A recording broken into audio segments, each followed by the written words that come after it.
Chers parents, bonsoir. La dernière fois qu'on s'est rencontrés, on a parlé d'une année 2020 exceptionnelle. La rentrée 2021 ne s'annonce pas beaucoup plus simple.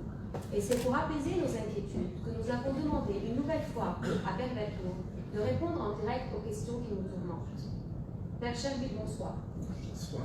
Malgré l'incertitude dans laquelle nous vivons, il est désormais certain que la rentrée se fera en présentiel. Mais la grande question, est-ce que nous sommes prêts? Est-ce que nous pouvons surmonter tous les obstacles qui nous attendent? D'essence, de mazout, Covid. D'abord, permettez-moi de dire bonsoir ou bonjour à tout le monde.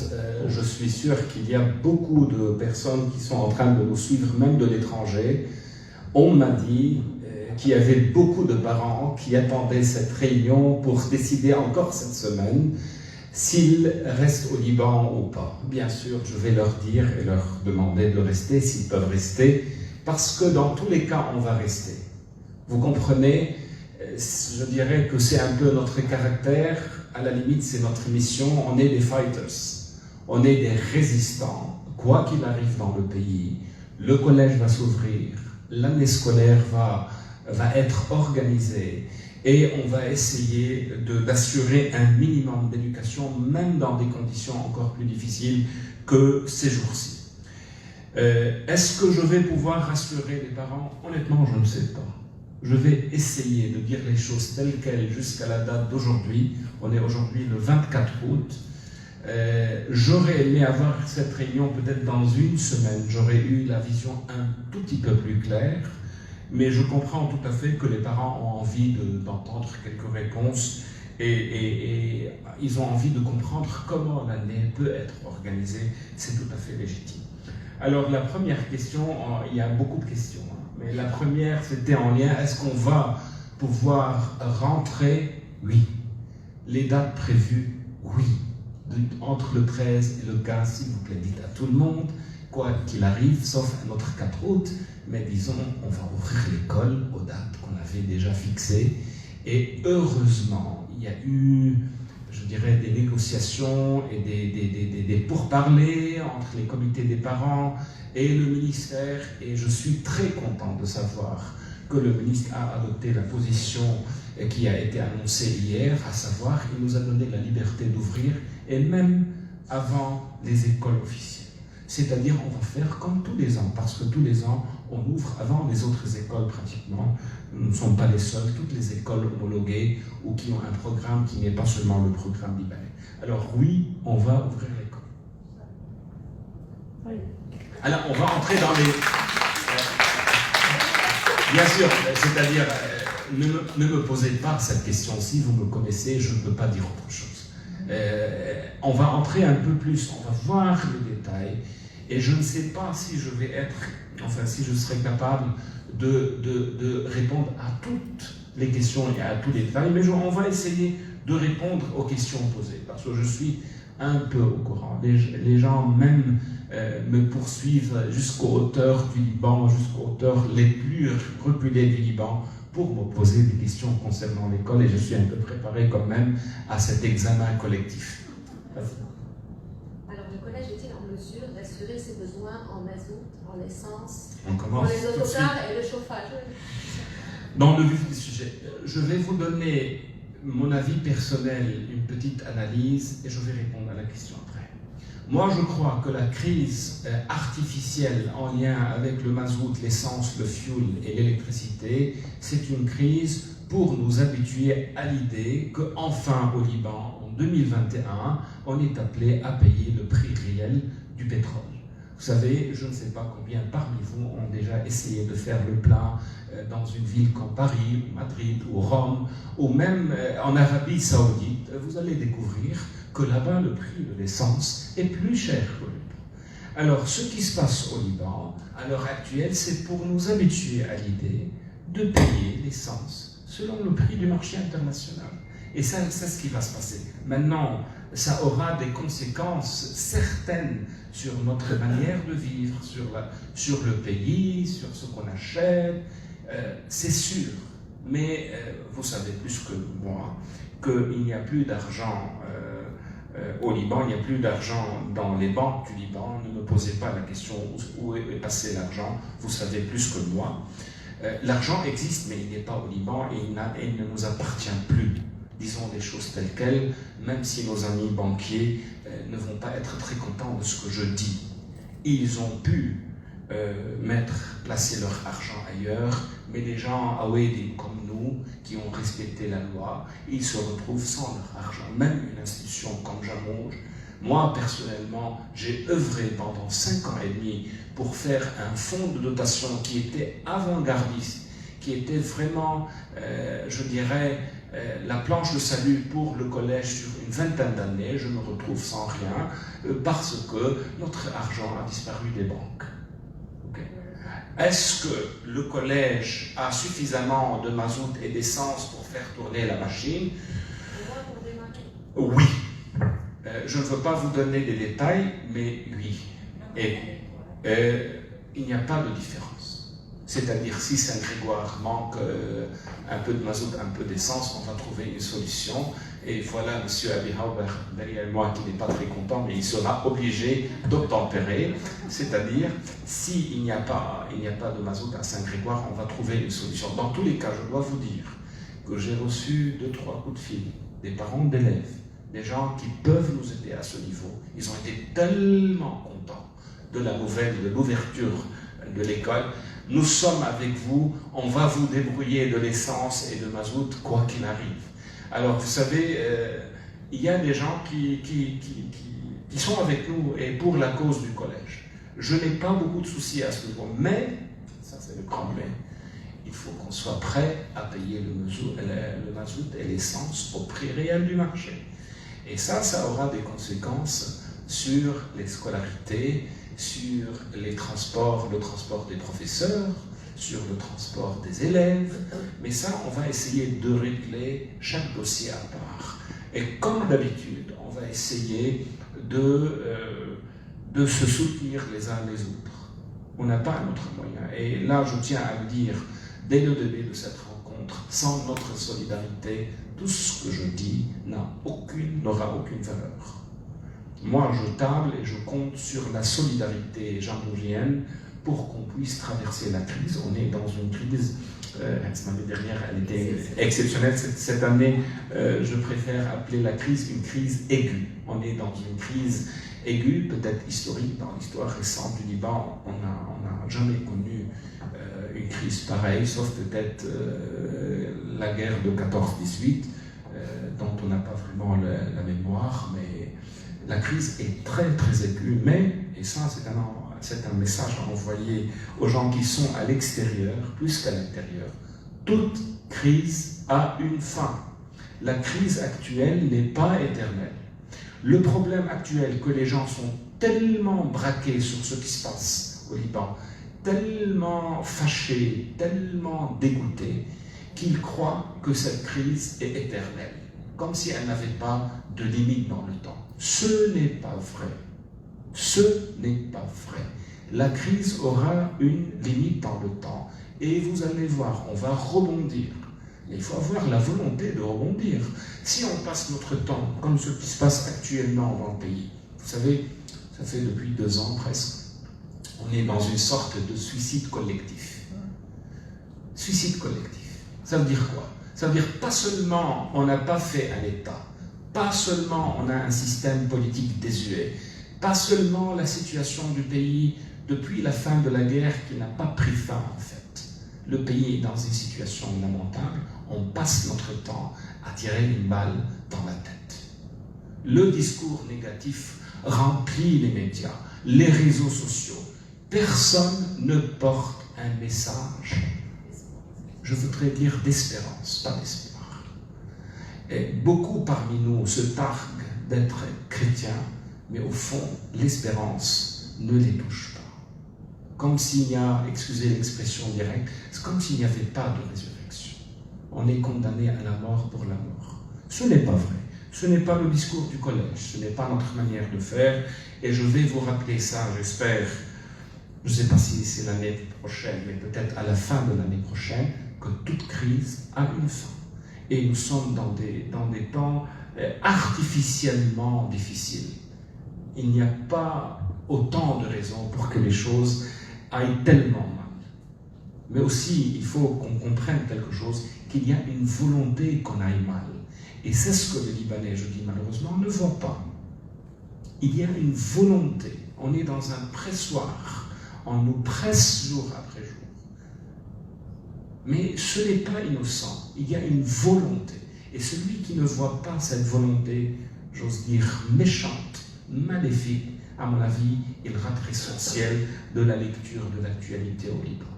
On peut passer notre temps à se critiquer, à se juger, à dire « Regardez, ce n'est pas la peine de vous répéter ce que vous entendez tous les jours. » Mais ce n'est pas toute la vérité. Est-ce que le corps professionnel et les employés du collège sont tous vaccinés? Nous avons proposé, je répète, c'est la grande question du vaccin. Maintenant, on passe à la santé. Je ne sais pas si vous avez épuisé la question économique, on va y revenir. Nous avons, grâce en grande partie, bien sûr, à l'État libanais qui nous a proposé à certains professeurs quelques vaccins, mais grâce à une donation des anciens de New York, là je les salue parce que je suis sûr qu'ils sont en train de nous suivre et qu'ils pensent énormément à nous, grâce à une donation des anciens de New York, on a pu acheter le vaccin pour tous les adultes de l'école. On l'a proposé à tout le monde. Je n'ai pas les chiffres. Je crois que tout le monde est vacciné, sauf les quelques cas de santé où il y a des gens qui sont un peu idéologues par rapport à la question du vaccin. Ils hésitent pour des raisons scientifiques, théoriques, religieuses, superstitieuses, j'en sais rien. Mais en principe, on est prêt, on est vacciné. Mais attention, le vaccin n'est pas une protection à 100% contre le virus. Espérons, mais c'est pas clair, parce qu'il y a des données dans les hôpitaux qui prouvent le contraire. Mais c'est exceptionnel quand même. Disons, quand on est vacciné, on évite en général des choses graves. En général. Mais c'est pas une règle absolue. Le masque sera obligatoire, on n'a pas le choix. Ce sont les consignes de l'OMS, l'Organisation mondiale de la santé, et nous ne serons pas les seuls. Partout dans le monde, tout le monde sera dans cette situation. Il faut voir notre crise, au moins sur le plan sanitaire, comme une crise cosmique. Tout le monde. Ça nous dérange, je suis le premier, ça me dérange énormément d'avoir le masque, mais on n'a pas le choix. Est-ce qu'il y a un plan pour vacciner les plus jeunes? C'est une question à laquelle on pense depuis quelques mois. J'ai entendu dire qu'au Liban, on a avec nous des médecins à partir de 12 ans, on peut commencer à le faire. Je ne vous cache pas que j'ai reçu hier un coup de fil de l'USJ, de l'Hôtel Dieu, nous proposant des vaccins, mais je dois assurer le financement parce que ce n'est pas gratuit. Vous savez que chaque vaccin coûte $30 en flèche. Pardon, non 30. Dans le cas de l'Hôtel Dieu pour Jamour, ça a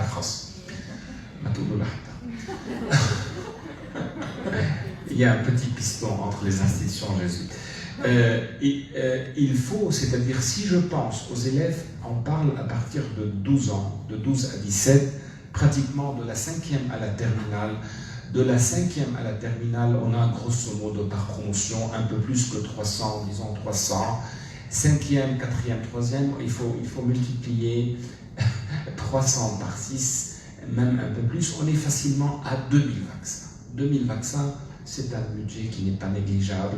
Je dois l'assurer avant de dire quoi que ce soit. Mais je suis pour l'idée de vacciner les élèves à partir de 12 ans. Je dois encore négocier avec les comités s'ils acceptent le principe et si les parents peuvent contribuer à cet effort. Ça, c'est à voir. Honnêtement, je dois un peu sonder les uns et les autres. Mais oui, pour le vaccin des élèves à partir de 12 ans. Dans d'autres pays, ils ont commencé. Même, ils sont en train d'étudier la possibilité de vacciner les plus jeunes. Je crois qu'ici, ils ont commencé avec plus que 16 ans. Oui, c'est entre 16 et 18 jusqu'à maintenant. Ce n'est pas possible pour les personnes qui ont moins que 16. C'est ce que j'ai appris. Mais je pense que ça va venir. C'est une question de... Oui. Les enfants, est-ce que volontaire? Bien sûr, ça ne sera jamais obligatoire. Non, bien sûr que non. C'est avant de vacciner un élève, si jamais ça va être le cas, on doit avoir l'aval et même écrit, l'acceptation écrite des parents, parce qu'il y a une responsabilité. Vous savez, le vaccin, c'est pas la panacée, c'est pas le médicament magique. Parfois, il y a des side effects, il y a des... Non, il faut que les parents acceptent le principe. Pour revenir un peu au volet économique. Qui est le plus lourd. Oui. Et l'espace Jean d'Almé, vous avez mis le système photovoltaïque. Est-ce que ce système photovoltaïque suffit à produire l'électricité pour tout le collège à Jambour? Écoutez, je suis content, et peut-être grâce à l'initiative d'une personne qui est dans la salle. On a fait tout un dossier sur la question de l'espace Jean d'Almé. Ça fait plus d'1 an que ça existe dans le lot, on annonce. Oui, bien sûr. L'espace Jean d'Almé est prévu même avant le décès du père d'Almé. Nous étions sur le projet est planifié pratiquement depuis mai 2016. Pourquoi? C'est simple, parce qu'on avait besoin d'un espace, d'un endroit pour la récré des premières et des secondes. Il n'y en a pas à Jambour. Il n'y en avait pas, maintenant il y en a. Et parce qu'on était en train de penser au coût de l'énergie qui, dans le temps, malgré le dollar 1500, était très élevé, et on savait qu'on allait rentrer dans le mur. C'est-à-dire que ce n'était pas difficile de voir qu'on n'allait pas pouvoir payer les factures de l'énergie. Alors c'est pour cela, en 2016, on a monté le projet, on l'a commencé. Avec octobre 2019, il y a eu un petit ralenti dans les travaux, mais pratiquement on a terminé l'espace il y a maintenant plus d'1 an. Et on est dans la phase finale de tout ce qui est système, énergie, chaudière, générateur au collège, mais on a fait quelque chose pour 30 ans à venir. Hein. C'est-à-dire, est-ce que la capacité suffit? Retrouvez le dossier dans le nom du collège parce qu'il y a des détails techniques. La question est bien sûr que oui, même au-delà de nos projets, parce qu'on pense à la climatisation, à l'avenir de Jambour. Pas maintenant. Ça, c'est un projet aussi qui a été mis de côté. Restons maintenant avec Jambour. Alors, la quantité d'énergie produite aujourd'hui, pratiquement, on est tout à fait à l'aise. Je vous donne un chiffre qui est le chiffre de maintenant. Ça va changer peut-être dans quelques temps. Pendant cette période de l'année à Jambour, on a besoin de 150 litres à peu près de mazout pour faire tourner la machine. Aujourd'hui, on consomme seulement 20. Et on a économisé pratiquement 85%. Ce qui est énorme quand on va penser à l'énergie et au prix réel de l'énergie. À Saint-Grégoire, on avait aussi un projet, suite au drame du 4 août, une ONG française nous a proposé d'installer des panneaux, on a signé le contrat, ça va être fait au cours de cette année. Okay. Aussi, parce que quand on pense à Jambour, pour moi, Jambour, elle est à B'abda et elle est à Sophie, il n'y a pas de différence. Dans ma tête, il n'y a pas de différence. Dans la tête des parents, oui, parce que c'est une question. Et pour moi, le campus Beyroutin, à la limite, je dis et je le redis, et ça va rester dans l'histoire du collège, est plus important pour l'avenir. Le campus de Beyrouth est plus important. C'est vrai, à Beyrouth, on n'a pas plus que 10 000 m², mais les 10 000 m² en plein d'Achrafieh ont une valeur symbolique énorme pour nous. En tout cas, on est revenu à Beyrouth et on est content d'avoir des institutions solides à Beyrouth. Et prenez le temps de vous promener au collège Saint-Grégoire et vous allez voir, on a pu refaire de l'école après le 4 août quelque chose qui n'existait pas avant. Espérons le pouvoir accueillir jusqu'à les classes terminales. Ça, c'est une question à la suite. Oui. Ça, c'est un rêve. Il y a beaucoup de parents qui sont en ligne, qui posent la question concernant les voituristes qui arrivent au collège et concernant les profs qui vont venir au collège. Oui. C'est quoi les questions précises? Précisément, d'abord, est-ce que vous serez flexible quant aux élèves de changer, de passer en autocariste s'ils sont voituristes? Moi, je conseille à tous les parents d'envoyer leurs enfants en autocar. Plus on a d'élèves, moins sera le coût. Ça, c'est la première question. C'est une question économique. 2, je ne suis pas sûr que les parents... disons que maintenant, peut-être ça va être difficile pour les parents de trouver de l'essence. Dans un mois et demi, ce sera une affaire ordinaire. Mais vous allez bien calculer vos déplacements. Hein? Vous allez bien calculer vos déplacements. Est-ce qu'il y a la possibilité de maintenant d'utiliser le service à partir de cette année? Bien sûr que oui. Même, ça fait quelques mois que je suis en train de penser à l'idée d'assurer le transport pour les professeurs en autocar. C'est une question un peu plus compliquée. Et je pense que maintenant, on n'est pas prêt, mais ça fait partie des stratégies auxquelles on pense au cas où la crise va continuer. Hein. Mais pourquoi ne pas utiliser le transport aussi pour les employés? Parce que ça va revenir moins cher pour tout le monde et c'est plus pratique. Mon père, cette année aussi, tout le monde sortira avant 15 heures, comme l'année dernière. Oui, parce que j'estime que nous sommes toujours dans des temps de crise et pour le moment, je ne voudrais pas discuter de l'horaire scolaire. Je sais qu'il y a des gens qui regrettent la longue récré. Il y a une partie des parents. Je sais par exemple que les sportifs regrettent la longue récré ou les gens qui ont envie de faire des activités, mais pour le bien de tout le monde, on est obligé pour le moment de sortir ensemble pour des raisons économiques et pour des raisons même sécuritaires en lien avec le Covid. Il vaut mieux qu'on quitte tous l'école à 2h. Mais là, on a un problème. À 2h. Et puis, les après-midi, il y aura pour le complémentaire, pour le secondaire. Tout ce qui est après 2h30 en principe sera assuré en ligne, sauf si la situation ne le permet pas. Et c'est là que je demande à tous les parents d'apprendre comme nous. Vous savez, personnellement, même si je suis à la tête de l'institution, j'apprends tous les jours. Il faut apprendre à être flexible. Ne vous attendez pas à des formules figées et une fois pour toutes. C'est ce que je dis maintenant. Peut-être dans 2 semaines, je vous dirai non, on va prévoir un deuxième service d'autocar, surtout si la question de l'essence est résolue. Mais pour le moment, tout ce qui est après 2h30 comme cours dans le secondaire sera assuré à distance. Enfin, il n'y a pas de raison de penser qu'il n'y aurait pas d'Internet au Liban dans 1 ou 2 ou 3 mois. Je pense que l'Internet est nécessaire même pour manipuler l'opinion publique libanaise. C'est pour cela qu'on aura toujours l'Internet. Ça, c'est mon avis. Prenez note. Pour manipuler les gens à travers les masses médias, on a besoin de l'Internet. C'est pour cela que l'Internet sera assuré au moment de la crise. C'est pas mal comme réflexion. Oui. Pour les cours de l'après-midi, ce serait peut-être une bonne chose de les enregistrer pour les gens qui n'ont pas d'électricité. Ils pourront les voir un peu plus tard. Écoutez, on verra. Ça, c'est une question d'enregistrement. Moi, personnellement, je ne suis pas hyper convaincu parce que enregistrer, ça veut dire envoyer. Envoyer, ça veut dire transport. Transport, ça veut dire trouver le moyen. Ou bien par Internet, ou bien physiquement, et dans les 2 cas, il y aura un problème. Non, je préfère que les élèves, si on a les moyens, qu'ils restent à l'école.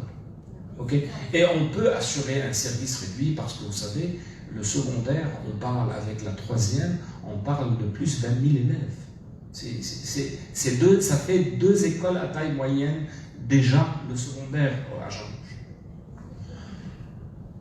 Il y a une question. Oui. Bonsoir. Bonsoir. Une question. Pour les élèves de terminale qui ont à présenter leur dossier d'acceptation, surtout pour les universités américaines qui doivent présenter les notes de Noël. Et comme vous savez, c'est très primordial pour être accepté d'avoir des bulletins de notes pour Noël. Et franchement, notre peur à nous, c'est qu'il y ait une interruption d'ici Noël qui puisse mettre en danger les élèves qui sont en train de postuler pour des universités américaines. Donc nous, on a peur d'interruption due à une crise d'essence, à un manque d'électricité, à un manque d'Internet. Et franchement, on ne voudrait pas que nos enfants qui ont travaillé déjà pendant 12 ans sérieusement au collège ne voient leurs rêves ou leur futur mis en danger par cette situation pour le moins spéciale et qu'on n'a même pas vécu de notre temps. Nous qui avons vécu les années 75, 80, Mais c'était pire. Parce qu'on s'absentait de l'école, il n'y avait pas même des lignes téléphoniques. Vous vous souvenez de ces téléphones qu'on attendait comme ça?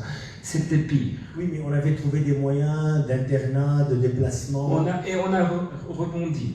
C'est bien, l'exemple est tout à fait adapté. Je voudrais vous rassurer. Moi, je crois, pour des raisons vraiment, cette fois-ci politiques, et je suis responsable de ce que je dis, l'Internet sera toujours assuré au Liban.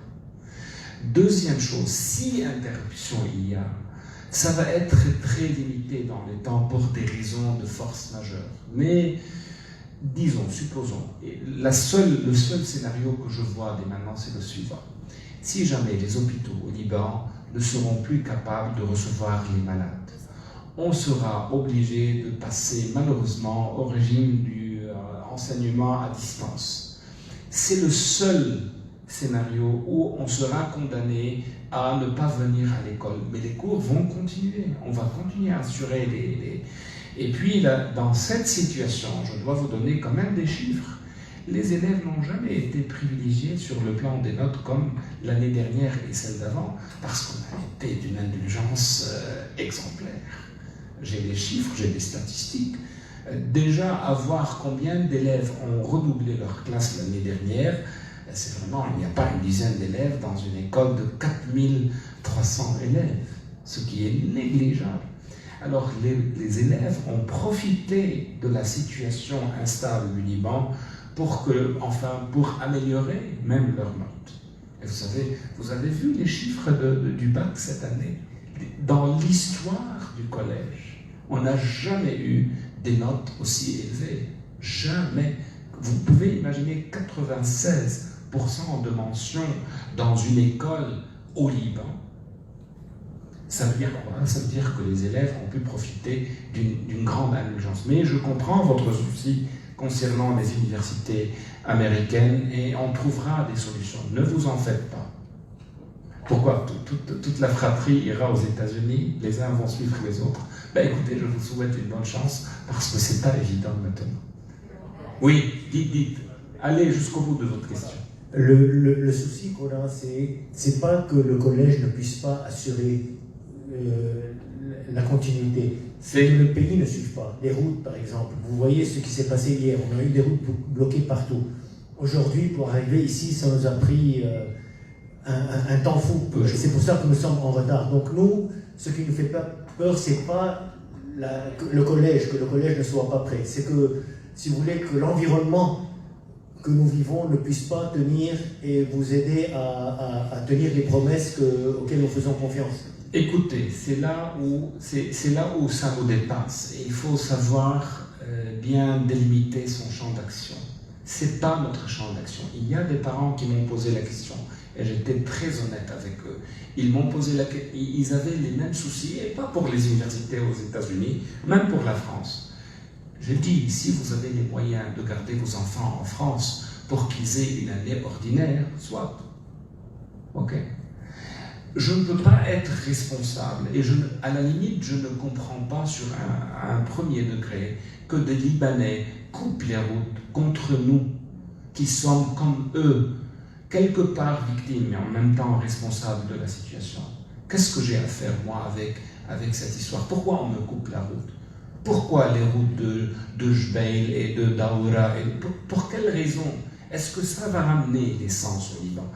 Mais c'est-à-dire, une des crises au Liban est une crise de réflexion. Nous sommes un peuple qui ne réfléchit pas, qui réagit. Je dis malheureusement. En quoi, que quelqu'un m'explique maintenant, en quoi couper une route aide la cause ou aide à réduire la crise? En rien. Ça nous embête à nous tous. Déjà, on a suffisamment de problèmes à régler. Mais là, moi, je ne veux pas être responsable du comportement collectif de certains groupes ou de certains Libanais. Je ne peux pas être responsable de ça. Mais est-ce que vous avez une option de garder vos enfants, par exemple celui ou celle qui est en terminale, à l'étranger?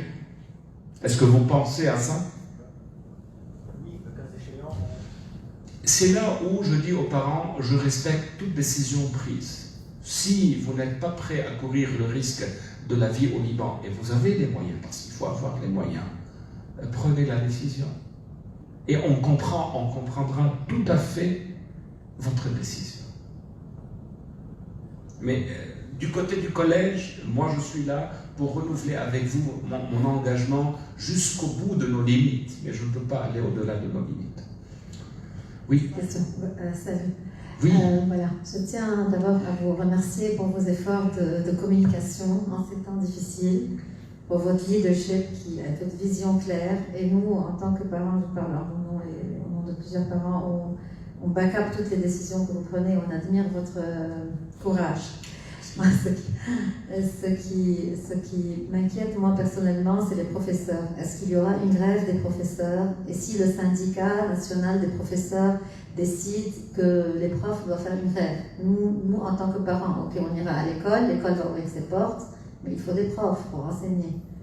Est-ce que les profs de Jamhour pourront aller contre le courant national, puisqu'il y a beaucoup de mouvements dans le pays allant towards une grève de profs? Ils veulent des salaires, l'ajustement de salaire, ils veulent des augmentations, et il y a des demandes qui sont assez raisonnables. Écoutez, je vais essayer de répondre de plusieurs manières. La première chose à dire, c'est la suivante. Il n'y a pas beaucoup de collèges ou d'écoles au Liban qui ont annoncé très tôt des mesures en faveur des professeurs. On fait partie des rares. Pourquoi? Parce que ça faisait longtemps que je pensais à la cause des professeurs dans la situation actuelle. Il est clair que le collège, d'abord, ce sont les enseignants. Si on n'a pas d'enseignants, tout ce que je suis en train de dire tombe à l'eau. Ça n'a pas de sens. Et c'est pour cette raison que j'ai fait appel à vous. Je ne sais pas si vous avez lu la lettre que j'ai envoyée, pour essayer coûte que coûte de soutenir les professeurs l'année prochaine.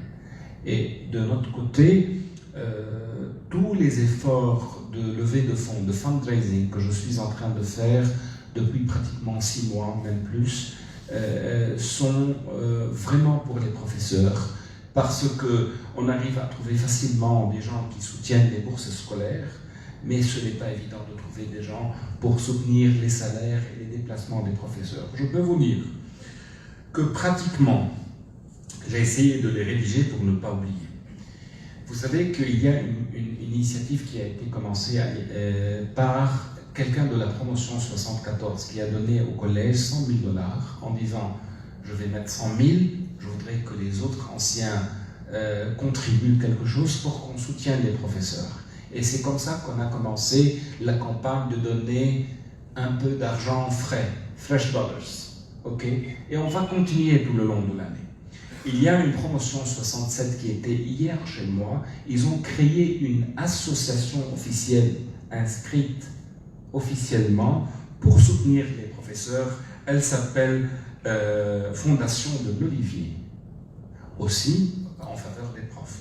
Il y a les anciens de New York qui organisent un dîner le 15 septembre, j'espère pouvoir y aller, en faveur des professeurs, et le thème de la soirée et du dîner new-yorkais, comment sauver le système éducatif libanais, et tout l'argent qu'on va collecter sera en faveur des profs. Aussi, il y a les anciens de Suisse qui pensent à quelque chose, il y a un ancien aujourd'hui qui m'a envoyé une initiative que j'avais discuté déjà avec lui. Vous allez peut-être lire ça, Adopt a Teacher. C'est-à-dire, on va proposer à des anciens et à des parents de soutenir 1-2 profs avec des chiffres à l'appui. Pourquoi je vous dis tout cela? Si les professeurs de Jamhour, et excusez l'expression, sont intelligents, et ils le sont, ils vont comprendre que personne ne va travailler pour eux comme nous. Et je suis responsable de ce que je dis. Et j'ai déjà dit aux professeurs, après des événements d'octobre 2019, tout ce que le collège possède est à eux. Mais il faut qu'ils acceptent un seul principe, à moi de gérer la distribution et le timing. Il n'y a aucune institution, et Haïda Tahadi, prenez note, Mahada Belbenen, ou Yimkin Barat Libnen, est prêt à tout donner à ses employés et à ses professeurs, sauf Collège Notre-Dame de Jamhour. Nous, Jamhour, ce n'est pas un business, c'est une mission. Vous comprenez, là, Et vous êtes dans un domaine qui n'est pas loin du nôtre. On est dans l'humain. Et puisqu'on est dans l'humain, on tient à garantir un minimum à nos professeurs. Les temps sont très difficiles. Ils viennent à l'école, ils pensent à leurs enfants, ils pensent au supermarché qui n'est plus abordable. Ils pensent à l'avenir, ils sont inquiets. Et c'est mon devoir, et j'espère que vous allez vous joindre à mes efforts, de les soutenir, de les conforter et de les rassurer, maintenant et pour leur avenir. Sinon, on va être tous perdants. Ils veulent faire la grève, qu'ils la fassent, parce qu'ils vont perdre, tous. On ne peut pas considérer un prof à Jamour, excusez-moi, comme un prof dans un lycée public qui ne gagne qu'un petit salaire de quelques centaines de milliers. C'est pas la même chose. Vont-ils faire cette folie et suivre le syndicat? Moi, j'espère qu'ils sont en train de m'écouter. Et c'est quelque chose que je leur ai déjà dit depuis la crise de 2017. Où est aujourd'hui leur syndicat? Où est-il le syndicat qui les a poussés à rentrer dans le mur avec la loi, la fameuse loi et les augmentations? On leur a dit que les 100 000 livres dans votre poche sera du papier. Ils n'ont pas compris. Où est-il? Absent. Où sont-ils à part réclamer des choses irréalisables? Où est la Chine? C'est comme les politiciens. On parle pour ne pas faire. C'est ça le problème du pays. Et c'est ça la perversion majeure. On parle pour ne pas faire. Où est le syndicat aujourd'hui devant la situation des professeurs? Et qu'est-ce qu'il peut faire? Rien. À part faire des grèves. C'est-à-dire qu'on est dans le négatif. Et là, j'espère que les professeurs sont en train de m'écouter. Je vais essayer de gérer, s'il y a une crise à ce niveau-là, je vais essayer de la gérer, mais je vous préviens dès maintenant, s'ils vont suivre le syndicat, ils vont rentrer encore une fois dans le mur. C'est pour ça que j'ai relevé ce point, comme ça Oui. on se prend un peu tôt en prévenant le problème pour qu'il n'y ait pas d'interruption des études à cause de Honnêtement, je ne crois pas. Donc, ouais. Je ne crois pas. Il y a beaucoup de profs qui ont à cœur la cause du collège.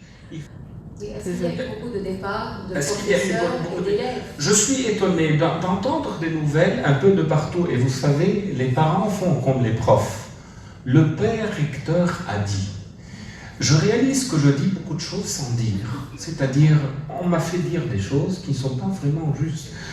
Des centaines de professeurs ont quitté le collège, tout le monde est en train de quitter. J'ai demandé aujourd'hui au secrétariat de me donner le chiffre. Ça, c'est le chiffre du 24 août. À propos, tous les ans, au collège Notre-Dame de Jamour et Saint-Grégoire, dans l'ensemble Jamour, il y a un changement de 15 à 25 professeurs. Et c'est un mouvement normal. Il y a des gens qui arrivent à la retraite, il y a des gens qui démissionnent, il y a des gens qui changent d'établissement. Ça, c'est un mouvement normal. Cette année, au lieu de 25, on a 55. Mais laissez-moi dire, il y a sur les 55, 22 professeurs qui ont pris une année sabbatique. 1, parce qu'ils sont désespérés. 2, parce qu'ils ne savent pas quoi faire. 3, parce qu'ils ont des conditions familiales qui les obligent à arrêter le travail, ne serait-ce que pour une année. La majorité des départs des professeurs est motivée par le départ du pays. Souvent, ce sont des femmes qui sont obligées de suivre leur famille, leur mari, pour le bien de leur famille. Ils sont obligés. Je ne peux pas vous dire combien de collègues ont quitté le collège avec les larmes aux yeux, à contre-cœur. Mais les conditions de leur famille les ont obligés à quitter. Alors pour une institution qui a 416 professeurs, qu'il y ait un changement, un mouvement de 55 en gros, en tout et pour tout, c'est négligeable dans ces circonstances. Mais il n'y a pas des centaines de départs, bien sûr. Bonsoir. Oui, une question concernant la crise économique et une question rapide concernant le transport. Je commence par le transport parce que c'est plus facile. Vous habitez où d'abord? J'habite à Achrafilé, donc moi mes enfants je les amène le matin et ils rentrent en autocar l'après-midi. D'accord. Ils rentraient en autocar l'après-midi parce que moi je travaillais jusqu'à 5 heures et leur mère jusqu'à 4h30 aussi. Bon, vu les temps qui courent, j'ai vu mon horaire donc, être réduit de 5 heures jusqu'à 2 heures de l'après-midi. Sur ce, on ne peut jamais être sûr jusqu'à quand l'horaire va rester comme ça. Donc, si je reviens un peu à la lettre d'inscription, vous aviez dit que ceux qui optent pour l'autocar, même s'ils n'envoient pas leurs enfants en autocar, ils ont à donc, payer tout le paiement concernant l'autocar. Donc, par là, je vais rentrer dans la crise économique. Vu la crise économique dans laquelle on passe, et vu que la plupart d'entre nous s'est vu affectés par cette crise, tout comme les profs, est-ce que vous allez revoir cette décision? Donc, est-ce qu'on peut, pour un certain temps, ne pas envoyer les enfants en autocar, les reprendre nous-mêmes, et quand on va voir les choses changer, les remettre en autocar sans pour autant payer toute la somme, vu que déjà on a 35% donc, de plus sur la scolarité, et on ne sait pas vraiment comment on va faire cette année pour la payer. D'où la deuxième question, est-ce que vous avez un plan donc, pour aider les parents qui vont être en difficulté donc, de soutenir cette augmentation, surtout que comme vous le savez, maintenant le prix des livres a augmenté, donc le prix des costumes va augmenter et tout va augmenter, et on ne sait pas vraiment comment gérer tout ça. C'est une question à plusieurs étages. Je ne peux pas répondre à toutes ces questions à la fois, mais je souhaite répondre à chaque point. Si ce n'est pas maintenant directement, c'est au cours de cette rencontre. D'abord, la première question. Il est très difficile d'expliquer aux parents combien c'est compliqué d'avoir des services de transport. Moi, s'il y a un souhait que j'ai, c'est vraiment de ne pas avoir le service de transport à l'école. Parce qu'il est très compliqué à organiser. Souvent, les gens ne sont pas satisfaits. Et parce que ces implications sont des implications annuelles. Je vais vous donner un exemple simple. Aujourd'hui, on va pratiquement faire des contrats avec une centaine de chauffeurs pour des autocars de louage. Je ne peux pas faire un contrat sur une semaine ou un mois. Je suis obligé de faire le contrat et de respecter le contrat sur une année, sur 10 mois, disons. Ça, ce sont des frais automatiques, qu'on l'utilise, qu'on ne l'utilise pas. Je ne peux pas changer, par exemple, la police d'assurance. Que les gens viennent ou ne viennent pas, je dois payer l'assurance. Quand il s'agit de nos chauffeurs à nous, qui sont autour de 37, 38, je dois leur payer leur salaire à la fin du mois, que les élèves viennent ou ne viennent pas. Mais cela, du côté des parents, c'est un droit réel. Parce que les parents souhaitent, et moi aussi j'aurais souhaité, qu'ils puissent profiter du système de transport comme un système un peu de taxi, c'est-à-dire en fonction du service ponctuel. On utilise pendant une semaine le service, on paye pour une semaine. Logiquement, c'est beaucoup plus facile et beaucoup, je dirais, plus confortable pour les parents. Mais réellement, pour un collège comme le nôtre, il est impossible à l'organiser. Maintenant, vous comptez utiliser le service pour un bout de temps et arrêter après. Si vous nous prévenez bien à l'avance, il y aura une solution. Mais si à la dernière minute, l'année dernière, je vais vous donner un chiffre qui n'est pas encore définitif. Jusqu'à aujourd'hui, les pertes du service de transport au collège Saint-Grégoire seulement, c'est-à-dire on a seulement 37 autocars. À Jamour, on est dans les 90, quelque chose comme ça. Ce chiffre autour de 450 millions de livres libanaises. Ça, c'est un petit chiffre. Ça va être, bien sûr, je ne le dis pas pour vous décourager, mais pour vous dire combien c'est compliqué d'organiser le service de transport. Encore une fois, les parents qui savent à l'avance pendant quelle période ils veulent utiliser le service et ils veulent l'arrêter, il y aura une solution. Et vous savez, honnêtement, on n'est pas mordu d'argent. On dit une chose dans nos lettres, parce qu'il faut avoir un ton officiel, hein, mais en réalité, on fait beaucoup de concessions et on aide beaucoup. Ok? Je vais parler la question des livres, et peut-être ça va venir ou j'en parle maintenant? Ça va, non, Écoutez, la question des manuels scolaires est une question sérieuse. Les manuels scolaires, tout simplement, suivent le marché. Vous savez que ce papier aujourd'hui, moi, pour venir à La Réunion, il y a des lettres que je n'ai pas imprimées. J'ai apporté mon petit iPad, enfin mon petit Samsung tablette, pour ne pas imprimer, parce qu'aujourd'hui, je fais le calcul. Ça veut dire quoi? Ça veut dire les livres, en tant que réalité en papier, sont devenus trop chers pour les Libanais et pour les parents. On va essayer, autant que faire se peut, de réduire ces charges. On va voir comment. Je ne vous promets pas des bons et des merveilles. L'année dernière, on a eu l'aide de la France pour la terminale et ça nous a soulagés. Parce que vous savez, un livre qui vient de France, en moyenne, coûterait 30 à 35 euros. Si vous pensez à quelques dizaines de livres par enfant et si vous avez 3 enfants, ça chiffre. C'est là où on a déjà discuté cette affaire avec les 2 comités des parents pour qu'il y ait des échanges entre les familles, pour qu'on n'achète pas trop de livres. Et même, il y a des discussions qui continuent. Mais je ne sais pas si cette année, l'État français compte nous aider. Mais ça ne sera pas impossible de nous aider. Ils savent très bien cette difficulté. Et je dirais que c'est un peu dans leur intérêt de nous aider avec les livres français. Vous comprenez? Parce que le jour où les Libanais ne vont plus pouvoir acheter des livres français, ça sera grave pour tout le monde. Est-ce qu'il y a moyen d'avoir des livres en version électronique? C'est quelque chose qui est toujours à l'étude. Et moi, je préfère qu'on ne tarde pas à passer aux éditions numériques. Parce que c'est la solution. 1 pour le poids de cartable et puis pour le poids de l'argent aussi. Mais c'est quelque chose qui est en discussion, on est en train de l'étudier. La question du costume, le costume, d'après ce que les parents ne cessent de me dire, est une question importante parce que le costume du collège demeure moins cher que les habits que vous achetez. Et vous savez, entre les enfants, il faut avoir telle marque, il faut être, je ne sais pas, top, je ne sais pas quoi. C'est un vrai souci quand il s'agit des habits. On va continuer à encourager les parents à avoir le minimum de costumes et on va être hyper flexible quand on voit que la situation de la famille ne le permet pas.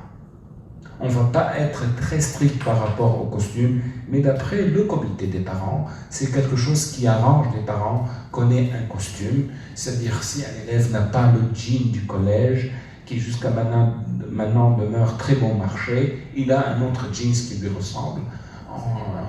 C'est pas la fin du monde, mais quand même un minimum, une chemise, la chemise du collège, quelque chose qui identifie l'élève comme élève du collège Notre-Dame de Jeanne.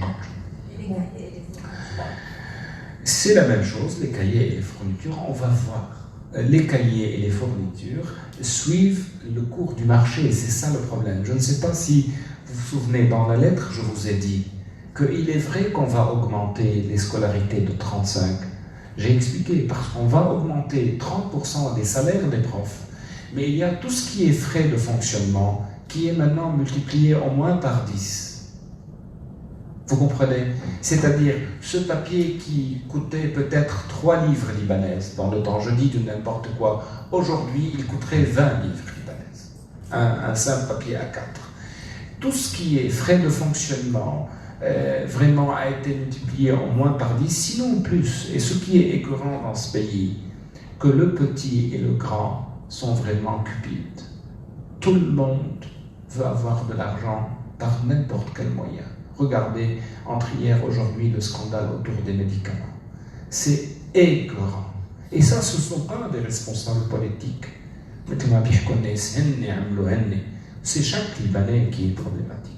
Chaque Libanais, et je suis responsable de ce que je dis, c'est la mentalité de chaque Libanais qui doit changer. Mais on a un long chemin à faire. Voyez? Alors, pourquoi je vous dis ça? Parce que parfois, même au taux du marché, ça ne correspond pas. Même si vous faites le calcul selon le nouvel taux du dollar, vous trouvez que c'est encore plus cher. Parce qu'il y a une crise, on vous donne des prix pas possibles. Et on ne peut pas négocier. On ne peut pas négocier. Mais je tiens à vous dire qu'il y a un parent d'élève ou un ancien élève l'année dernière qui nous a aidés avec beaucoup du papier A4. Il nous a fait une donation de papier, ça nous a aidé énormément à réduire la facture des fournitures.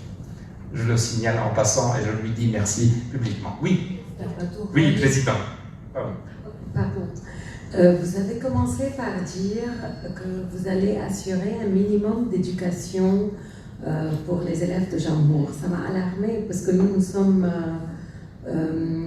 habitués à avoir le maximum d'éducation à Jean Moore. Donc, qu'est-ce que vous entendez par un minimum d'éducation? Dans quelle mesure l'éducation va souffrir à Jean Moore? C'est pas à Jean Moore que l'éducation va s'ouvrir. Si j'utilise le mot minimum, c'est pour être sûr, d'assurer le nécessaire. Mais le minimum, si la situation du pays devient insupportable et si on est dans une situation où le pays ne va pas du tout. C'est pour cela que je dis un minimum. Mais je ne crois pas qu'on sera dans cette situation. Vous comprenez? Supposons que le Covid nous oblige à fermer les écoles et il n'y a plus d'essence, il n'y a plus d'Internet. On va créer et trouver des moyens de continuer l'éducation parce qu'encore une fois, nous sommes des résistants au sens fort du terme. On ne baisse pas les bras facilement. Ce n'est pas notre caractère. Jean Moore n'a jamais été comme ça. Les bombes nous tombaient dessus dans les années 80 et on a continué l'école. Il y avait une moyenne à la fin des années 80 de 5000 obus par jour sur la région de Baabda, Jean Moore. Et le collège a continué. C'est pas plus difficile maintenant qu'il y a quelques décennies. Et on a continué, on a rebondi. Et le collège va bien, malgré tout. Pardon? Oui, il y a des élèves qui ont dormi au collège en même temps. Et on n'avait pas ce qu'il faut. On n'était pas hyper protégés, à part l'église et sous l'église, on a couru le risque de garder les élèves à l'école. Et vous savez, quand dans le temps je parlais avec le père d'Almé à propos de ces années, vraiment, c'était de la folie. Éduquer au Liban pendant les années de guerre était de la folie, mais on a mené la tâche. Avec la pénurie d'essence, maintenant, c'est une bonne solution. Oui. Il y a des gens qui proposent à ce qu'on ait un internat à Jean Moore, mais ce n'est pas possible maintenant. Ça va être pour les profs et pour les élèves, ça c'est... Beaucoup de parents vous suivent en ligne et il y a une question qui se répète chez beaucoup de personnes. Oui. Est-ce qu'il y aura des groupes A et B? Est-ce que les groupes A et B vont être maintenus? Je ne l'espère pas. Est-ce que les cours seront retransmis en ligne pour les personnes qui ne peuvent pas venir? Voilà, c'est le genre de questions auxquelles je ne peux pas répondre. Mais notre intention, c'est de retrouver le système scolaire d'avant la crise. On verra. Il y a 2-3 cas en troisième des élèves qui veulent ne faire que Jean Moore à distance. Peut-être dans une des classes, on va transmettre à l'étranger, mais c'est vraiment à étudier.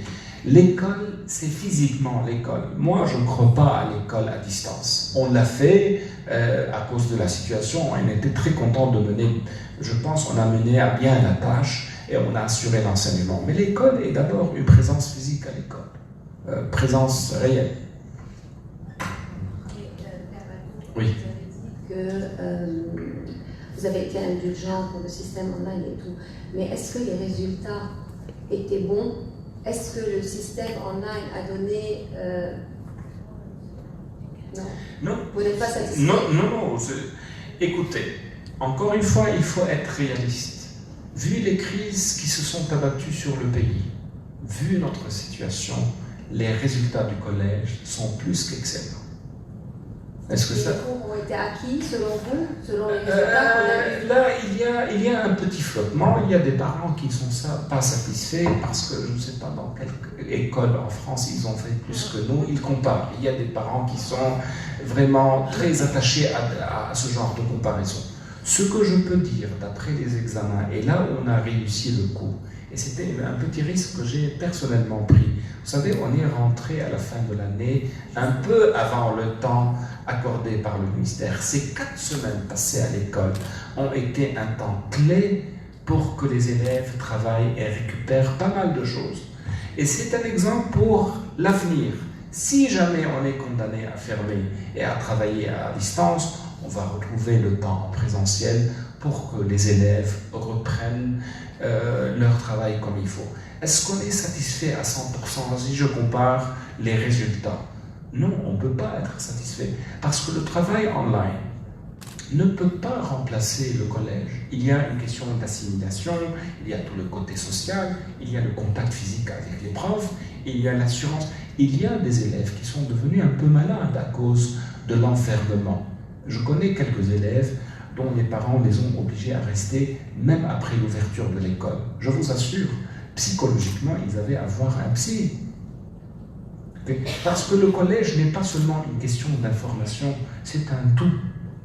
Et d'abord, c'est un milieu, c'est un tissu humain, c'est un ensemble de relations. Et rien ne remplace la présence physique des élèves à l'école. Il y a certains théoriciens de la pédagogie qui disent « mais le système scolaire, c'est fini, ça fait partie du passé, maintenant, quand chacun a la tablette, on peut tout faire ». Moi, je crois que ce n'est pas réaliste. Passons à une autre question. Est-ce que la cantine et les cafétérias seront ouvertes cette année ou, d'après le Covid, vous hésitez toujours? Peut-être il faut qu'on en reparle un peu plus avec le comité, parce que je ne veux pas parler avec tous les parents à propos de ça. Je ne suis pas contre l'idée d'ouvrir, mais il faut voir si c'est sur le plan de la santé, c'est suffisamment sage. Peut-être les questures, là où il n'y a pas un contact direct avec la nourriture. Honnêtement, je ne sais pas. On doit étudier cette question à partir de la semaine prochaine. Mais qu'est-ce que vous en pensez? Est-ce que vous êtes pour la réouverture de la cafette et des questures? Oui. De l'eau, les choses basiques peut-être. Les choses basiques, peut-être. Écoutez, ça, ce n'est pas impossible. Moi, je préfère les ouvrir seulement pour donner l'impression aux élèves que la vie normale reprend. Oui. Non. Il faut repréciser ça parce que c'est encore en train d'être posé. Écoutez, tout le monde fait ça maintenant. L'année prochaine, je pense, on est devenu partout dans le monde un peu réaliste. Là, sauf s'il y a des consignes claires après, si la situation s'aggrave, je ne sais pas. Mais pour le moment, on a en tête que tous les élèves, à partir du 13 septembre, entre le 13 et le 15, qu'ils soient ensemble en classe à l'école. Et on court un risque. Il ne faut pas se leurrer. Il y a toujours un risque. Mais si on craint les risques, on ne vit pas. Oui, bonsoir. Moi, c'est ce que je voulais demander. Il y aura un risque et avec l'absence de médicaments, il y aura toujours le risque. Et sans médicaments, qu'est-ce qu'on... On ne trouve pas l'antibiotique, on ne trouve pas. Qu'est-ce qu'on va faire dans ce cas? L'antibiotique, à ma connaissance, n'est pas recommandé dans le cas du Covid. Oui, pas mais pour c'est pas grave. pas Non, là, je me trompe. Même le grippe. Oui, c'est pas ça la question. Mais je comprends votre souci, parce qu'aujourd'hui, écoutez, encore hier, un professeur m'a demandé de prendre une année sabbatique. Vous savez pourquoi? Parce qu'elle n'arrive pas à trouver le médicament pour sa maladie qui est grave. Elle est obligée, la pauvre, d'aller au Canada. Elle ne trouve pas son médicament. Et là, votre question est réelle. Mais j'ai l'impression qu'avec les enfants, les cas ne sont pas graves. Je peux me tromper. Et peut-être les événements à venir vont me faire changer d'avis. Mais madame, encore une fois, on court avec vous un risque. Est-ce que vous préférez que les enfants restent à l'école sans qu'on garantisse l'électricité, par exemple? Comment ils vont faire? Pour le moment, l'électricité est un vrai problème. On n'est pas comme l'année dernière. Et ce qui est en jeu, vous savez, c'est leur éducation. Quel est le risque le plus grand? C'est de rater l'éducation ou de courir le risque, un petit risque de santé. Je pense que l'affaire du Covid sera comme l'affaire de la grippe. Ça va être du même ordre bientôt, à mon avis. Et en tout cas, l'OMS, l'Organisation mondiale pour la santé, nous dit on a des années devant nous. On n'est plus dans le schéma de quelques semaines, quelques mois. On doit vivre avec le Covid. Alors on doit se préparer à s'y adapter. le risque est partout et pas seulement à l'école. لأنه لما تلميذنا قعدوا ببيوتهم ils n'étaient pas hyper disciplinés non plus. Allez les voir, où sont-ils maintenant? Vous savez ce qui s'est passé en terminale. Juste avant la cérémonie, ils sont allés faire la fête ensemble. Je ne sais pas combien d'élèves ont attrapé le Covid. Parce que les parents n'arrivent pas à gérer leurs enfants qui sont tout le temps enfermés dans leur maison. Oui. Autre chose? Oui. Il y a une question en ligne. Oui. Oui. Donc il y a deux questions. Si les écoles publiques vont être fermées, est-ce qu'il y a une chance que les écoles privées comme Jarmour restent ouvertes? Puisqu'on vit au Liban et puisque la loi nous oblige à suivre le public, ça va être difficile, sauf si on veut, je ne sais pas, prendre une décision qui serait à l'encontre des consignes du ministère, mais ça, il y aura un prix à payer. Je ne crois pas. Je ne crois pas. Si vraiment les raisons sont valables pour fermer les écoles publiques, ce sont les mêmes raisons qui s'appliquent à nous. Je vous donne l'exemple suivant. Si à partir du mois prochain, on est à 5, 10 000 cas par jour et les hôpitaux n'arrivent pas à recevoir les malades, on n'aura pas le choix. Il faut être quand même réaliste. Mais ça sera une vague, ça sera ponctuel, ça ne sera pas toute l'année. Et ça sera le même cas en France et au Honolulu et en Australie. Ce n'est pas seulement au Liban. Allez voir ce qui se passe partout dans le monde. C'est pas quelque chose de propre au Liban. Ce qui est propre à nous, notre signature extraordinaire, c'est l'économie et la politique. C'est là où le côté libanais est clair, mais pas la crise du Covid. Donc sur la crise du Covid, il y a encore des questions oui, en ligne. Allez-y. Est-ce que les enfants vont porter le masque pendant toute la journée? Surtout en classe. Okay. Peut-être à la récré, puisqu'ils seront à l'air libre, non. Mais c'est à voir.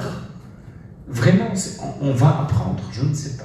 Mais logiquement, je dirais, en classe, ils seront très proches les uns des autres. À l'air libre, ils peuvent respirer. Je suis en train de parler avec vous. Je cours un petit risque avec les deux dames qui sont autour de moi. Mais c'est un tout petit. Elles sont vaccinées, je suis vacciné, mais je ne peux pas vous parler avec le masque. Vous voulez que j'essaye? Vous ne comprendrez rien. Et concernant les activités parascolaires, vous pensez qu'à... Grande question. On préfère attendre un tout petit peu avant de décider. Moi, je souhaite qu'il y ait des activités. Et même, nous avons un projet qu'on devait commencer en septembre, mais aujourd'hui, je l'ai retardé. Vous savez que notre projet de l'Académie de technologie et de robotique et de l'intelligence artificielle est sur le chemin.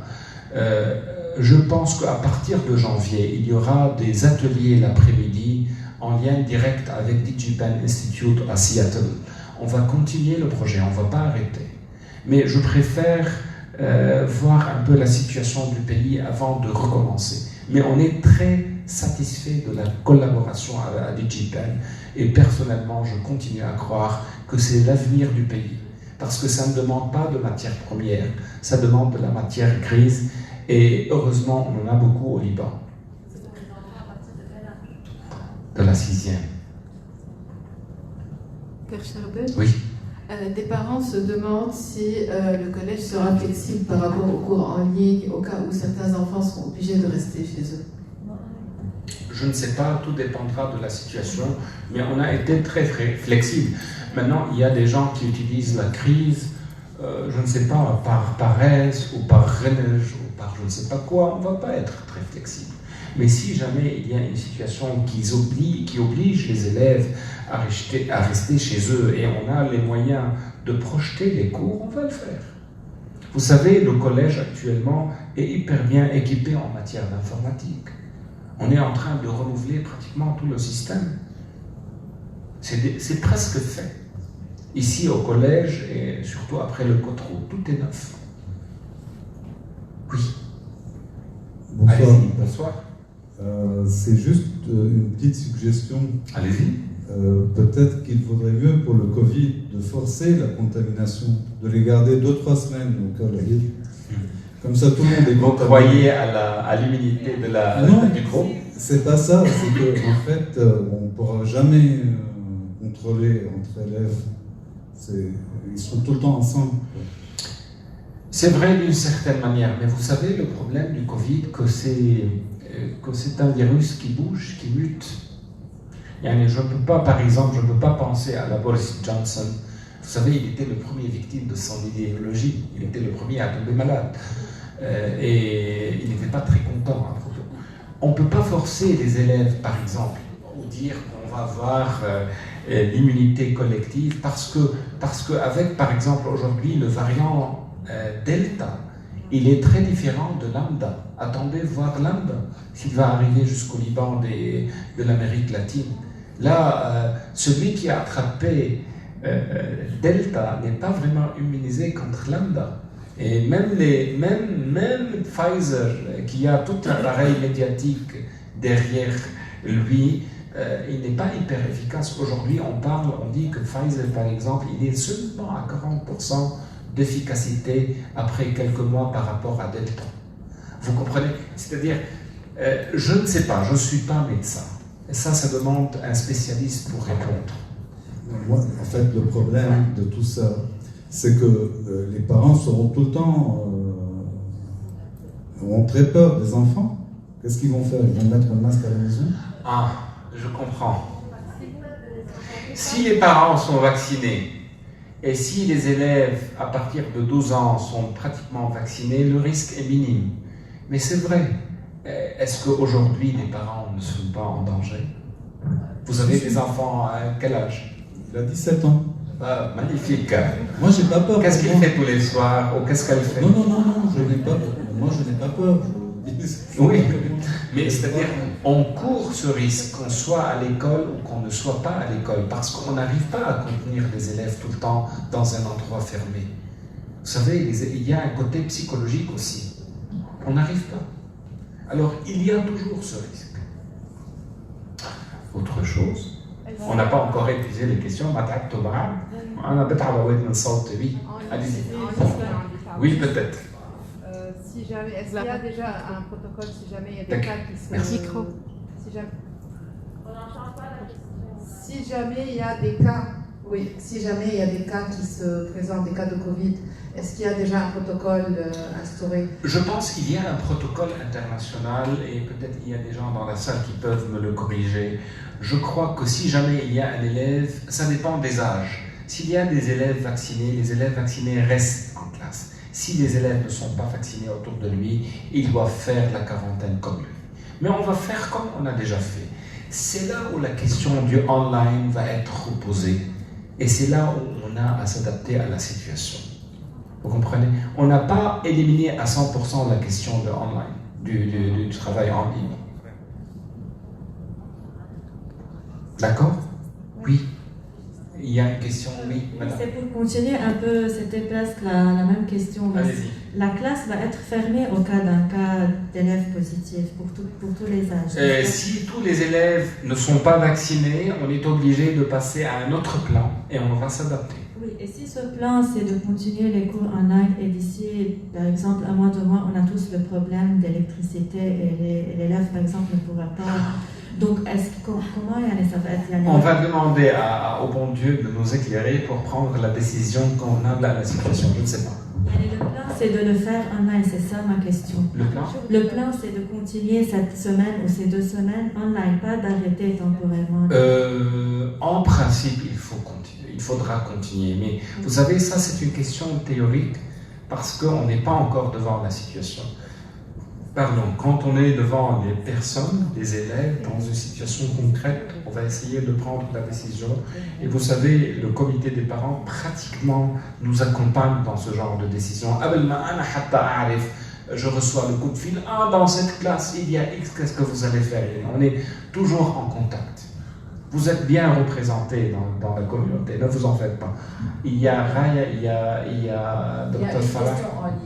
Une question en ligne. Et puis, là, oui. Il y a des parents qui se posent la question de l'électricité. On revient à la crise économique. Au cas où, et sachant qu'il y a des coupures d'électricité, est-ce que vous êtes flexible concernant les devoirs à la maison l'après-midi? Est-ce qu'on a le choix de ne pas être flexible? devant la gravité d'une telle situation, est-ce qu'on est figé et... Non, bien sûr, on sera flexible. Mais encore une fois, tout sera décidé en fonction de la situation. Je ne sais pas s'il y a un chef d'établissement dans le monde capable de gérer cette crise au Liban. Vous savez pourquoi? Parce qu'il n'y a pas des études adéquates. Non, il n'y a pas quelque chose qu'on peut planifier à l'avance ou qu'on peut étudier à la fin. Je ne sais pas. La seule chose que je sais, c'est qu'on va essayer de s'adapter, surtout avec un esprit positif. Okay? Si on va refaire et reprendre le discours des masses médias et des réseaux, je peux vous assurer qu'on ne peut pas résister plus qu'une semaine à Jamour. Nous sommes différents et on va rester différents. On ne fait pas comme tout le monde, on fait les choses à la Jamour. Et ça, j'y tiens.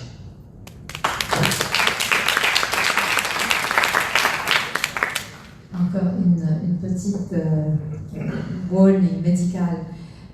Les masques, c'est devenu un peu la mode au Liban, comme partout un peu au monde. Donc, il y a beaucoup de jeunes qui portent de ces masques en tissu, avec des designs, avec des trucs. Ces masques ne sont pas approuvés médicalement et ne protègent pas contre le Covid. Donc, est-ce qu'on peut faire un warning en début d'année pour qu'il y ait vraiment des masques chirurgicaux, médicaux approuvés et pas une mode de masques si vraiment les enfants vont être en présentiel? Et si on peut faire une demande de donation des donateurs de l'étranger pour des masques N95. Oh, ça serait l'idéal, ça. Oui, ça serait l'idéal. Comme ça, les parents seront là, si tu peux nous aider, moi je prendrai surtout. Je connais quelqu'un qui pourrait peut-être, si vous êtes d'accord pour l'idée. Mais juste un chiffre. Je pourrais peut-être demander. Mais écoute, juste un chiffre. On est une communauté de 5000 personnes. Et même le N95, ils veulent changer. Vous imaginez. Maintenant, je crois...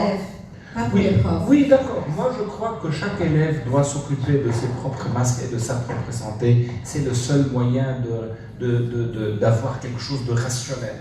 Mais le collège a déjà reçu une donation que j'ai gardée pour le moment parce que je savais qu'on allait avoir des temps encore plus durs. J'ai reçu une donation, mais cette donation me suffit peut-être pour tout le collège, quelques jours, 2-3 jours, pas plus. Est-ce qu'il y a un donateur prêt à assurer des masques pour le collège? Je ne sais pas, ne serait-ce qu'une fois par mois, je serais plus que reconnaissant. J'ai quelqu'un. Bah écoute, oui. Bon, question sur un sujet qui me porte à cœur et j'espère que je ne serai pas vu comme hors sujet.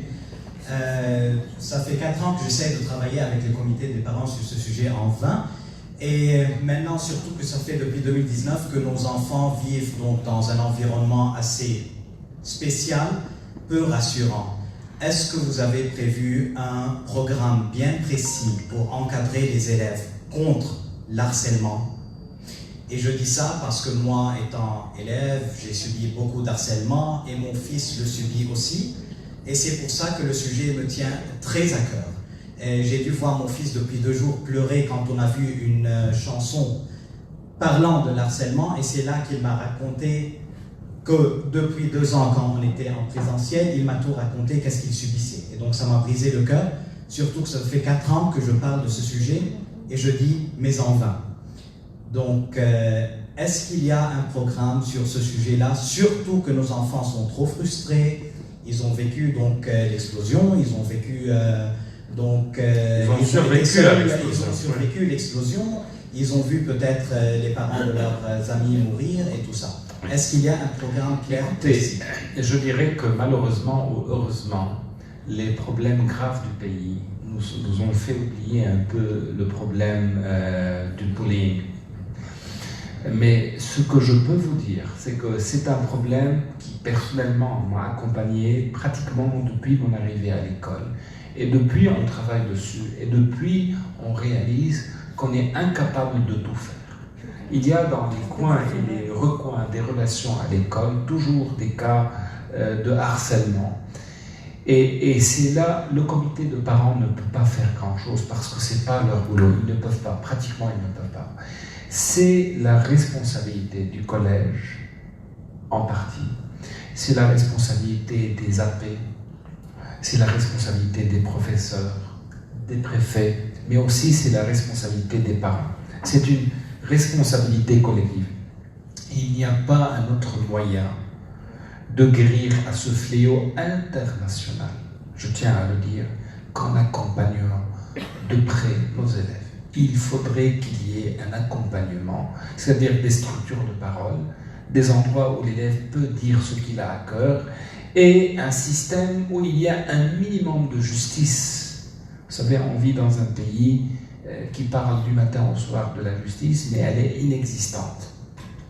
Hein? C'est un système d'impunité totale. On vit dans... C'est la jungle libanaise. Or, au collège, on essaye de faire autre chose. On essaye d'instaurer un minimum de règlements, et c'est pour cela qu'il y a des sanctions, il y a des choses. Alors, il n'y a que l'accompagnement. Ce que vous êtes en train de dire, ce que je vous conseille, maintenant vous êtes au courant de la difficulté, de ne pas tarder à en parler avec le préfet concerné et de voir avec le préfet quelle stratégie suivre au cours de l'année. Il est en quelle classe votre fils ou votre... Il passe, c'est l'âge, vous savez, 8e, 7e, 6e, c'est pas libre. Et ce sont des enfants fragiles, parfois une affaire banale, mais qui prend des proportions extraordinaires pour un enfant. C'est souvent une question relationnelle, une question d'exclusion, ou une question, on caricature un aspect, je ne sais pas, physique ou moral de l'enfant, et il y a des élèves qui sont cassés. Ça, je le sais, mais en même temps, je vous dis où sont nos limites. Il y a beaucoup d'élèves qui souffrent de ça à propos. Mais on essaie. On a avec nous un préfet un nouveau préfet, qui peut parler de ça. Vas-y, Tania. Bonjour, je voulais juste répondre un petit peu à ce que vous disiez. La clé, on le sait tous, l'accompagner au maximum, mais la clé, c'est la parole qui doit se libérer. Donc si vous soupçonnez, si votre enfant en souffre, nous déjà, on a les moyens de voir pas mal de choses, et on arrive à détecter pas mal de choses. Mais si vous sentez quelque chose, par rapport aux enfants de vos amis, pas forcément par rapport à vos propres enfants, il y a énormément de groupes WhatsApp. Il ne faut pas hésiter à le dire. Ce n'est pas de la dénonciation, okay, c'est de la vigilance. Donc la parole, c'est la clé pour pouvoir lutter contre tout ça. Donc n'hésitez pas. Si votre enfant souffre ou si le copain de votre enfant souffre, on est là pour ça de toute façon. Ok ? Voilà, merci. Alors, il y en a qui ne le disent pas eux, mais leurs amis. Souvent, on se rend compte des mamans des copains. Souvent, c'est les mamans des copains qui viennent dire...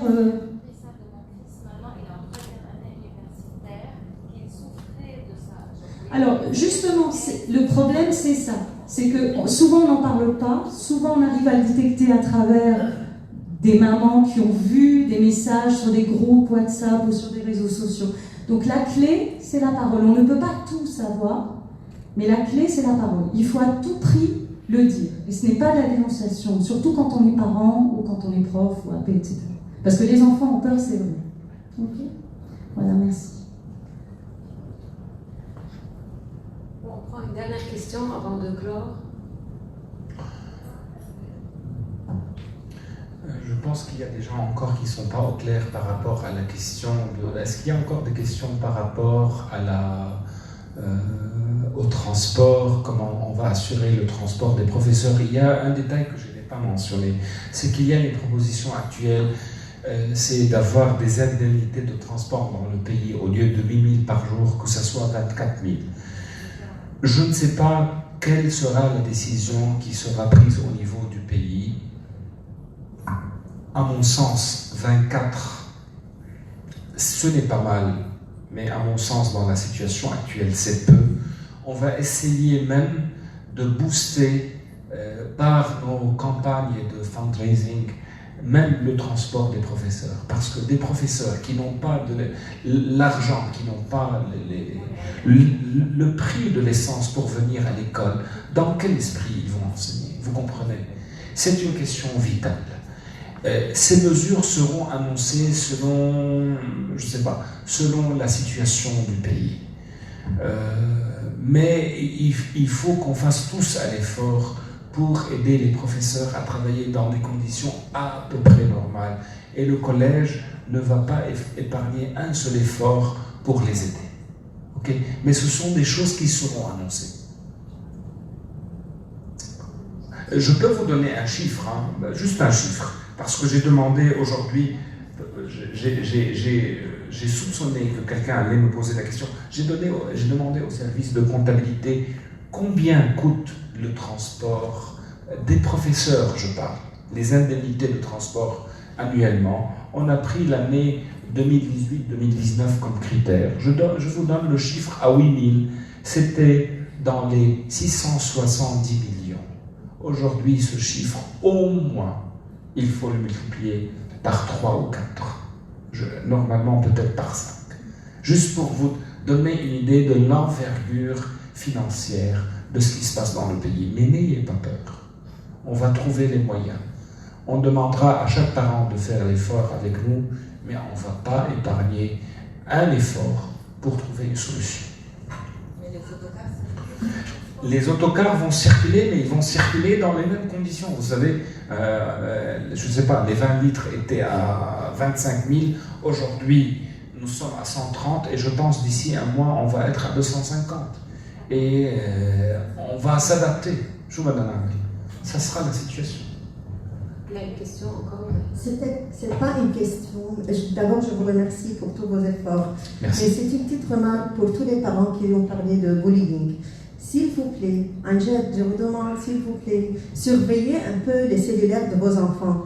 Moi, depuis 2 ans, j'ai amené le cellulaire chez Madame Barakat et je lui ai dit, voir qu'est-ce qui arrive sur les groupes de WhatsApp.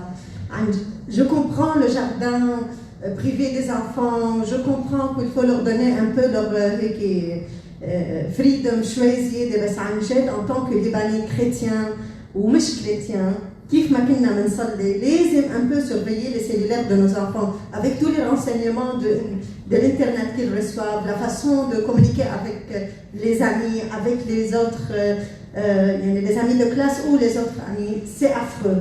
Marie, إذا عملنا un peu d'effort en tant que parents وخدنا responsabilité et même si nos enfants ont 17 ou 18 ou plus jeunes 10 ou 8, il faut un peu surveiller شو هالولادنا بيحكوا sur les groupes WhatsApp. أكيد ça va diminuer كل البولينج اللي بيعيشوه بالمدرسة. Merci. Écoutez, il y a encore une éducation qu'on doit, nous, adultes, apprendre. C'est l'éducation de l'usage du téléphone portable et des réseaux sociaux. Et vous savez, on est en plein dedans. Et peut-être parce qu'on ne sait pas, on n'a pas nous-mêmes cette éducation, on a du mal à transmettre cela à nos enfants, mais effectivement, il y a quelque chose à voir avec l'usage du téléphone et des réseaux sociaux, parce que on voit, on lit des choses trop dures. C'est-à-dire, il suffit d'un petit groupe de WhatsApp pour détruire un enfant. C'est très facile à faire, et parfois on le fait. Et quand on est une fille, parce qu'on est avec la mentalité orientale, alors c'est encore plus facile de la détruire. Vous voyez, c'est toujours les mêmes histoires qui reviennent. Mais effectivement, les téléphones portables, c'est quelque chose, c'est un moyen très très utile, mais ça peut être un moyen très très néfaste. Comme tout moyen. Autre chose? On a passé en revue toutes les questions qui ont été posées sur les réseaux sociaux. Père Cherville, merci de répondre à chaque fois à notre invitation. Et je suis sûre que durant l'année, on aura d'autres rencontres avec vous. Ben écoutez, j'espère vous revoir ou bien virtuellement ou bien physiquement. Effectivement, s'il y a nécessité de se revoir une autre fois ou de faire un autre genre de rencontre, on est là. Bien sûr, ce que je vous dis, peut-être c'est rapide, c'est condensé, c'est résumé. Vous aurez les rencontres avec les préfets au début de l'année. Vous aurez le temps de poser encore plus de questions précises concernant tel ou tel âge, ou telle matière, ou telle classe. Merci de votre attention et merci pour ceux qui nous ont suivis en ligne. Et je vous souhaite une bonne semaine. Préparez-vous, la rentrée va commencer le 13 septembre. La veille de la fête de la croix glorieuse. Voilà. On va porter notre croix quand même.